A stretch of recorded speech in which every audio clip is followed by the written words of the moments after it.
Salut chers téléspectateurs, balandi tout, il y a Congo Lumière. Congo Lumière ezana kate. Bomoni Congo Lumière ezana pour nous kokisa ba besoin na bino bozo ba makambo ya solo o ezana monde na biso o ezana Congo na biso o ezolo ba partout dans le monde Congo Lumière ezate ka wana pour nous kende ko visiter bato bazana bisengo na ba feti ba mariage Congo Lumière ezana pour nous tambola partout ko ba pe bato bazolela tolela na bango elongo lelo Congo Lumière akiti na mabele donc mabele ya vie na biso vient à biso to bengi oni monim donc vient à biso to ucho perdre ye vient à biso ucho quitter biso bino moko na ba parler bisika bo vandi bolo ba ke vie wana asali makambu ebele na monde na biso ezaka te na ba musicien na monde média partout donc vie wana zale wana pona ko solisa bino ko soutenir ko tia ba fond na ye Angers pona donc bino bo sepela lelo pe lelo toza siko wana tozo mona vie na biso azali soute eta ke Congo Lumière ngamoko Myriam Mapula na kiti sur le terrain hein vie la matika songo vraiment comprendre ka noir eza pour la matanga donc to la vie na biso eza déjà rythme mboka to la vie na noir pour to ko jamais ko bossa na vie na biso aze koni ya mboka na biso asali ebele na mboka o lelo to kiti na palais. Donc bozo la vérité, bozo bana na ye, bozo famille na ye, bozo batutu. Ya vie pour beba ke tozala na matanga ya vie, biso ezate ke tokosala ba image ya lukuta. Toko ko monter pelo kwa lukuta te ke poto sepelisa bino. Ngata na kita sur le terrain et na banda na mwana vie le nœud. Na banda na mwana na liboso, azo expliquer bino donc bo comprendre kaka toza place à matanga ambiance za moi batuko lekana ezate ke to sala mobulu. Bonjour. Bonjour. Comment vous allez? Dorcas. Dorcas. Les téléspectateurs au Borlanda. Tu habites Dorcas à Zanani. Et pas bien à Bisso, au Niwa ou Tukotika Bisso. Tu habites Dorcas dans le aux Zanani Panaye. Vous expliquez les téléspectateurs. Je suis la fille aînée de papa. La fille aînée de papa. Et Monica Boy, papa Brisquet. Bon, yo bien à Bisso via Zali Sousouté. Vie vraiment hein ils ont sabiso passe biso nyonso vient soutien au monde na habité et tant que toi ko expliquer ba téléspectateurs au Borlando mamuki. Bon, je ne sais plus quoi dire, je ne sais plus quoi ajouter. Simplement bon, papa était malade. Papa était malade depuis l'an dernier. Ben, il y avait quand même évolution, j'espérais à le voir un jour ou soit un tout petit peu vite se rétablir, puisqu'il suivait de traitements de kinésithérapie. Après son voyage en Inde, il est revenu, il continuait ses exercices de kinésithérapie. Mais bon, il était en bon état de santé. J'étais toujours là avec lui, je lui prescrivais ses médicaments le matin, le soir. Tout allait bien. Mais bon, sincèrement, je ne sais pas expliquer ce phénomène. C'est arrivé comme ça, brusquement, je ne sais pas trop expliquer. Du moins, il avait froid. Samedi soir, il avait très froid. Mais du moins, je me disais que c'est... Je lui ai dit, papa, arrête de t'agiter, ça passera. Puisque je savais qu'il était malade depuis l'année passée et toutes ces situations. Bien sûr que je pouvais avoir peur, mais je ne pouvais plus paniquer comme si c'était au premier jour ou comme si c'était la première fois. J'ai dit, papa, dors, calme-toi, il n'y aura rien de mal. Repose-toi. Et donc, il s'est endormi. Congo Lumière, on est là qui Dorcas.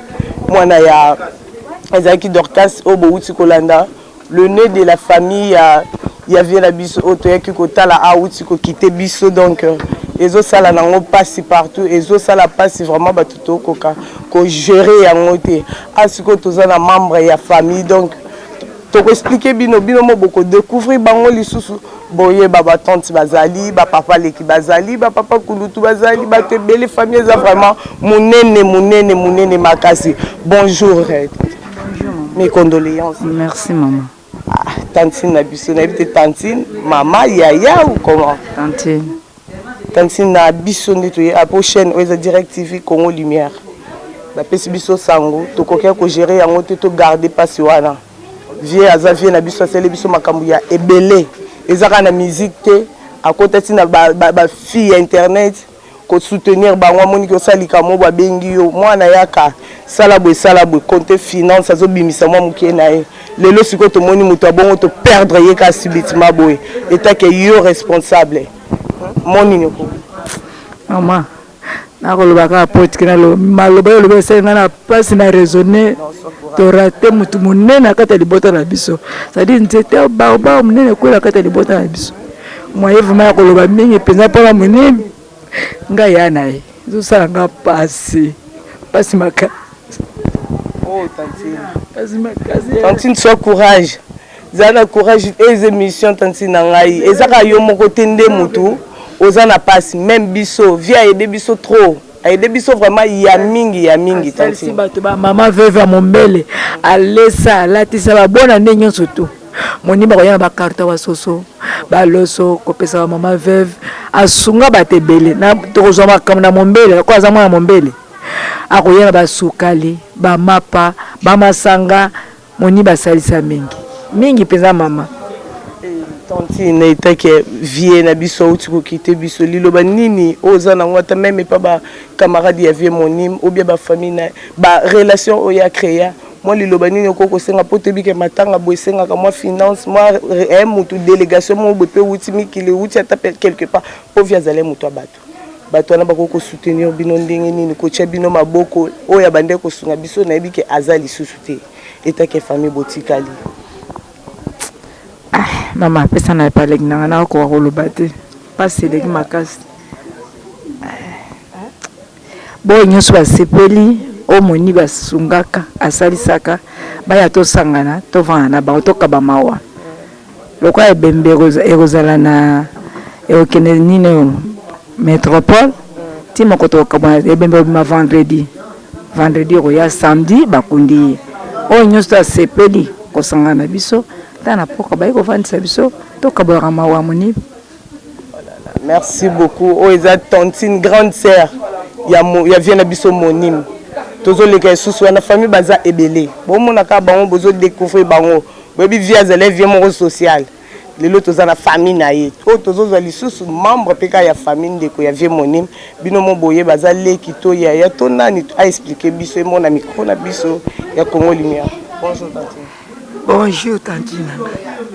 Etake tantine na habité ya vie monim ou leki na ye ou comment? La grande c'est le deuxième na livuna bango. Deuxième vie monim azaleki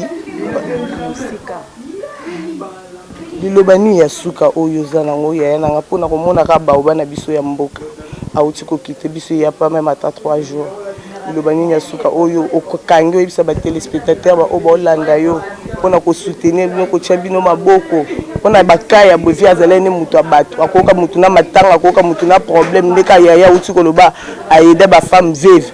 Pourquoi pas les restes pe batikali ba la ko tia pe bakama matanga maboko ba soutenir pe vie lilobani ya suko koko loba maman naza loba suko ko ba lobi boyi eza malamu mingi pona tanga pasi tanga matoso ba yebaka moninga malamu na tanga pasi to seka na bango bo ba lia na monipe bo ba melaka na ye bo ya salisaka ba ya to sangana to zana mingi tozo senga bongo poteke toni ni tezo senga bo po bolingo ya pesaka biso pe femme to mo réalité nango na corps na to mo réalité oui moni alonaki et comme pe na taona ye azobuka na ko se on se ma mombele to ça regrettable mingi mo mingi na sa mingi pona bango to tika ko mona bango même visite te mais bazana motia malamu to kuta bango na corps na suika petit programme matin babi vendredi oyo te mais vendredi ya semaine wana c'est vendredi la semaine prochaine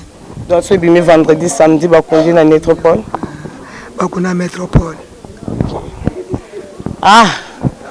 bino moko bozo mona nde tozo tambola par ci par là et na ebité bo uti ko zwa ba makambo nyonso ndenge ezalaki bo uti ko zwa mwana vie monime bozui tantine na ye e baleki na ye ba tantine ya bana bo uti ko landa ba tutu o bazalaki wana ba lobby kaka liloba na bango suka ezake bo soutenir bango pour via zale mutu mo social bando tambola par ci par là oyoka mutu na problème jamais kanga maboko akopesa conseil ya même ta soki eza likambo ya finance akotia maboko et en plus bokobaka na kosoutenir ye toza kaka tozotambola tozozwa bato oyo batikali totuna bango baquestion ya suka e tozoclôturer na bino eza nanu vraiment e bouti omona wana ezalaki tontine ya bana aexplike bino tozocontinue ka toujours tozobima siko libanda tozwa mpe le reste ya bato bazali na biso libanda toyeba programme kaka ya matanga soki tokolela vie wapi baexplike biso déjà na kati tozwa mpe lisusu confirmation mpo motu mosusu akokopesa ne confirmation mpe boyoki bien te mais tozozwa mpe su motu mosusu elema ya suka oyo nga na proposaki bino tokutana bandeko baza awa ye mes condoléances. Merci maman. Merci. Touti kozwa information na kati vient na biso ndenga uti ko quitter biso et balobi corps ekobima vendredi oyo te ya semaine wana yo mo pe mekana ko détailler les biso tozwa pe programme malonga na pe ya sûr et pas na yo moko. Ouais, moi c'est Dali mon capaton leader. Les gens qui connaissent Waebi, donc je suis un grand producteur, je suis le fils de Monib. Donc Monib a papa qui n'a propre et durant carrière naïe ya production azalaga danga et si d'ailleurs qu'il ne va pas auto en 1997 non 98 et si bon surtout à poto bazalaga danga donc maman toi ça la production donc je peux dire naïe na brado à part aux allons moi na dans brado naïe donc c'est vraiment mon papa qui est parti. Fin de samedi là je ne vais plus rentrer donc on a continué donc pendant ma temps. Donc selon notre famille, tout à l'heure qui moni baza moto à Salamingi. Surtout la musique dans sa congolaise que wenge musique parce que wenge musique na sima. Quand on a commencé en 1986 avec Monib, c'était d'abord les reggae, les John Spill à l'époque, après on est venu des Gato Bidens, Zaiko Langalanga, après wenge musica, Monib était leur producteur, groupe monté ensemble. On a fait des voyages avec des gens du Brazza après dans la 97-18 donc dans la poto. Et voilà donc programme dotier et ça la vendredi et encore il m'a vendredi prochain dans cinquantenaire et tout le samedi ningi na kitira Congo zalaka. Et en plus bateau ba poto eza bato mususu atali banda mboka tana mboka o ba misupe ba uto ba yebi PTV na biso uto kité biso pour un message moko nini ko lancer pour na ba téléspectateurs o ba ko yoka émission e ba ko tala yo et o expliquer bango ceux qui programme et ceux qui viennent à biso a uto ko kité biso moi liloba na ya suka izali. Ouais le bango a suka na tout à l'heure là Monib azaki mutu abatu Monib a salé belé na Congo. Je le culot de dire ça parce que j'étais le seul avant de faire un million de musique de la Rolongo Alinette. Ils ont honorable Zachary Babas-Pezazali, votre boss, il connaît Dalimon parce qu'on a travaillé beaucoup avec les Pacho Panda. Et Ouera n'en parle même pas parce que Ouera, comme héritier dit, je suis en droit Wenge. Donc, ce moni Dalimon, c'est mon Wenge. Malgré ma caméra, moi, ça, les permutations dans la Wenge, mais quand même la musique, bah, ça a toujours un Nenge Mogoboy. Donc, le Babas-Pezazali, programme d'OPC. Tous les laits en Kimia, mais bateau tout le monde a SOS n'est pas tchaga sonté, tout le monde a monté.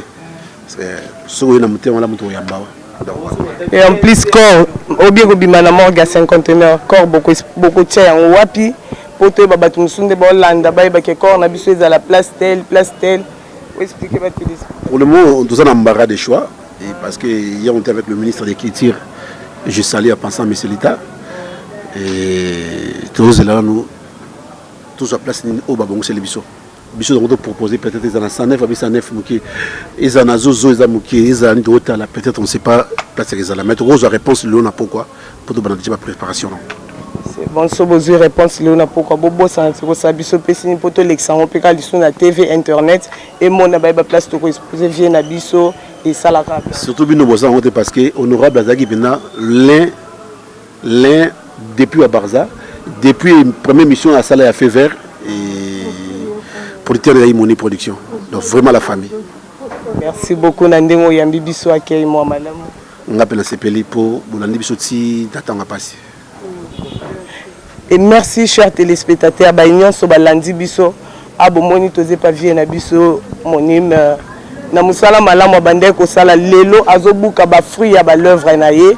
Et ça n'importe quel moutou, ok, likambo comme la moutou, bomona pe ba caméra ezokita wana bomona pe bato bazotambola bazoya bozomata bozokita mais loko les gens qui viennent na biso o tozalé na ebutu mo yango moni Direct TV ekiti sur le terrain internet Congo Lumière ekiti sur le terrain pour apesa bino ba information ya solo matika songo eza ba fruit pe ya ba lèvre na yo batutu babanda kozwa tona bango kolanda Myriam Mapula nazawa na pona bino na pesi bino bambote bele bobi ke Myriam Mapula alela bino ya dégâts donc cameraman la solo diki malgré tout ça zonyo la ngai yo a partir à lelo biso la caméra même nyoso bako baka ba diki ka songo yo komi diki ka songo to lo li kombo komi diki ka songo matika songo ba bon séjour na yo depuis Soudaf matika songo camarade na ngamoko de dedans Tina Lash Neymar 19 ba chéri yo komi 19